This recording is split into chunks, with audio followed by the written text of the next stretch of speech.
Pak Bharat match ना देखा जाए, जो देखेगा वो दायरा इस्लाम से बाहर हो जाएगा। ये तो आम दर्दनाक हालत है जिसको मुल्क पहुंच गया है, और कौन सी दो नेकियां इनके खाते में लिखी गई हैं जिनकी ये जजा मिल रही है। एक वो फैसला जो भुट्टो साहब के दौर में हुआ और जो 90 साल इस्लामी मसले का हल बताया गया, और जिसके मुतालिक कहा गया कि रसूलुल्लाह सल्लल्लाहु अलैहि वसल्लम के बाद पूरे 1400 साल में इस्लाम की ऐसी शानदार खिदमत किसी ने नहीं की जैसी भुट्टो साहब ने कर दी है। एक ये बड़ी नेकी हमें इनके खाते में दिखाई देती है, जिसके नतीजे में अल्लाह ताला की तरफ से कुछ रद्द-ए-अमल होना चाहिए।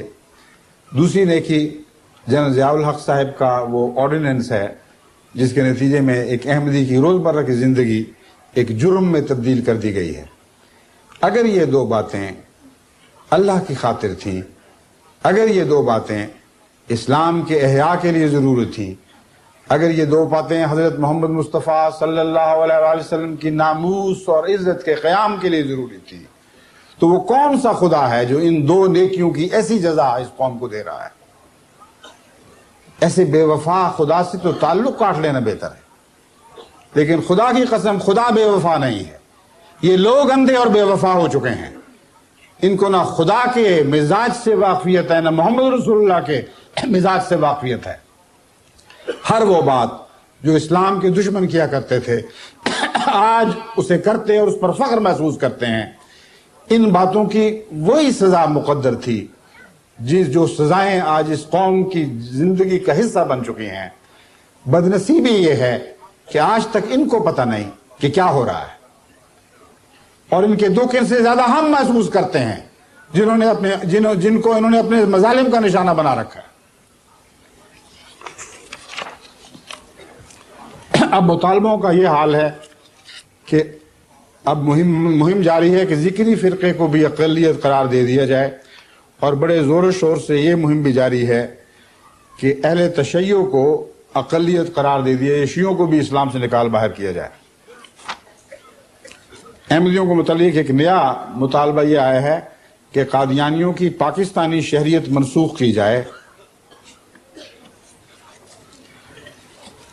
कौन इसका जिम्मेदार है? मुल्ला। लेकिन जिस मुल्ला के हाथ में हमारे सियासतदान खेल गए और सारी कौम की इज्जत और नामूस और उसकी सियासत और उसकी इक़्तिसादियात और उसकी माशियात और उसके तमद्दुन को दांव पर लगा दिया, उस मुल्ला का क्या किरदार, उनको आंखें खोल कर देखते हुए इन्होंने सब कुछ किया। ये जानते हैं कि इनका मुल्ला क्या चीज है। सिर्फ जाती वक्ती मफादात की खातिर महदूद सोच के नतीजे में अंधे होकर इन्होंने ये बदनसीब सफर इख्तियार किया है, और रात दिन ज्यादा से ज्यादा खूंखार होती चली जा रही है। कांटे बिछे हुए हैं, पथरीला रास्ता है जो जख्मी कर रहा है, हर किस्म के दरिंदे खुले हैं और पत्थर कैद हैं ताकि कोई अपने दिफा के लिए भी कुछ न कर सके।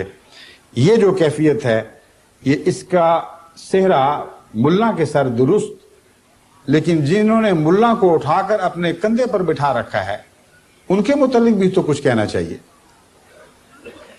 मैंने एक दफा मिसाल दी थी सिंदबाद जहाजी के एक सफर नामे से। उस सफरनामे में लिखा है कि एक जगह एक शख्स, एक जहाज टूटा और एक सयाह एक जजीरे में बेचारा बड़ी मुश्किल से जान बचाकर पहुंचा। वो सारा खाली जजीरा था, फलों से लदा पड़ा था।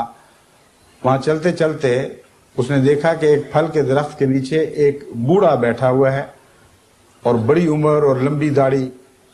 उसने बड़े दर्दनाक तरीके से उससे कहा कि देखो मैं कैसा बदनसीब हूं, मेरी टांगों में जान नहीं है, तुम मुझे उठाकर अपने कंधों पर बिठा लो, मैं भी जरा सैर के लुत्फ उठाऊं, मैं भी अपने हाथों से फल तोड़ कर खाऊं। अब तो परिंदे जो फेंकते हैं वही मेरे नसीब में है। इस पर रहम खाकर उस सयाह ने उसको उठाकर अपने कंधे पर सवार कर लिया। इस कहानी का नाम है पीर तस्मा पा। उसकी टांगें तस्मे की तरह तन गईं और उसकी गर्दन को जकड़ लिया, और फिर जितनी देर वो वहां जिंदा रहा उस पीर तस्मा पा का गुलाम बनकर उसको जगह जगह उठाए फिरता था اور پھر موت تک اس کو اس سے آزادی نصیب نہ ہوئی. یہی حال پاکستان کے سیاستدان کا ہے. انہوں نے پیر تسمہ پا کو اپنے کندھوں پر سوار کر لیا ہے اور ساری قوم کی تقدیر داؤ پر لگا دی ہے. جو کچھ ہو رہا ہے اس کی آخری ذمہ داری بہرحال ملا پر ہے.